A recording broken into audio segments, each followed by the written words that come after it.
Friends, video కింద ఉన్న red colour subscribe బటన్ని క్లిక్ చేయండి. పక్కన వచ్చిన బెల్ ఐకాన్ ట్యాప్ చేయండి. నెక్స్ట్ వీడియోని మిస్ కాకుండా ఉండడానికి.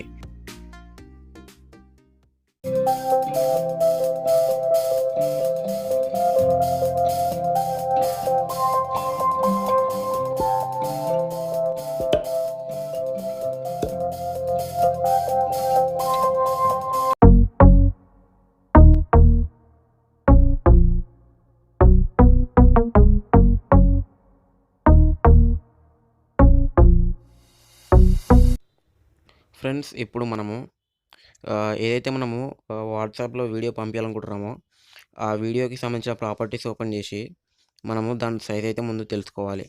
సో మనకు వాట్సాప్లో వచ్చేసి మ్యాక్సిమం వీడియో ఫైల్ ఎంత అంటే 60 MB అన్నంత వరకే మనం పంపించుకోవచ్చు. కానీ 72 MB ఉంది.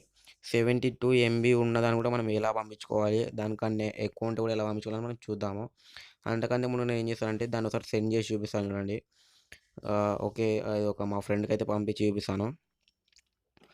ఇక్కడ చూడండి, మనకు మొత్తం వీడియో ఫైల్ అయితే లోడ్ కాదు.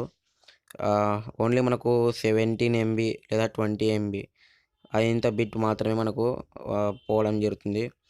సో మనం ఫుల్ వీడియో పంపించాలి అంటే ఏం చేయాలంటే, ఇప్పుడు నేను చూపించే ట్రిక్ అయితే మీరు యూజ్ చేయండి. నేను ఇప్పుడు బ్యాక్ వచ్చేసాను. ఓకే, నేను ఇప్పుడు బ్యాక్ వచ్చేసాను. ఇప్పుడు సింపుల్ ఏం లేదు, మీరు ఏదైతే వీడియో ఫైల్ పంపించాలనుకున్నారో అబోవ్ 60 MB ఉన్నదాన్ని మీరు దాన్ని అయితే రీనేమ్ చేయండి. ప్రతి ఒక్క వీడియో ఫైల్కి మీకు .mp4 అని లాస్ట్లో ఉంటుంది. దాన్ని తీసి మీరు .txt లాగా మార్చేసేయండి. మార్చేసి మళ్ళీ దాన్ని షేర్ చేసేయండి.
సో మనం ఇప్పుడు ఫైల్ అయితే సెండ్ చేసాం కదా.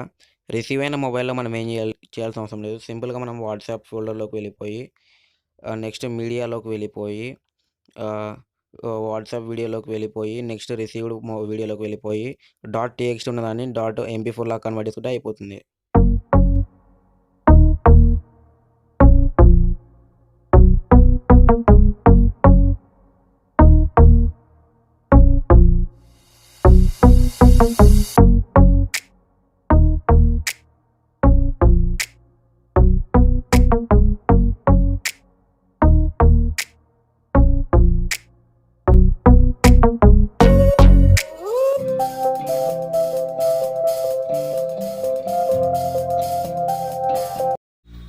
ఫ్రెండ్స్, వీడియో కింద ఉన్న రెడ్ కలర్ సబ్స్క్రైబ్ బటన్ని క్లిక్ చేయండి. పక్కన వచ్చిన బెల్ ఐకాన్ ట్యాప్ చేయండి నెక్స్ట్ వీడియోని మిస్ కాకుండా ఉండడానికి.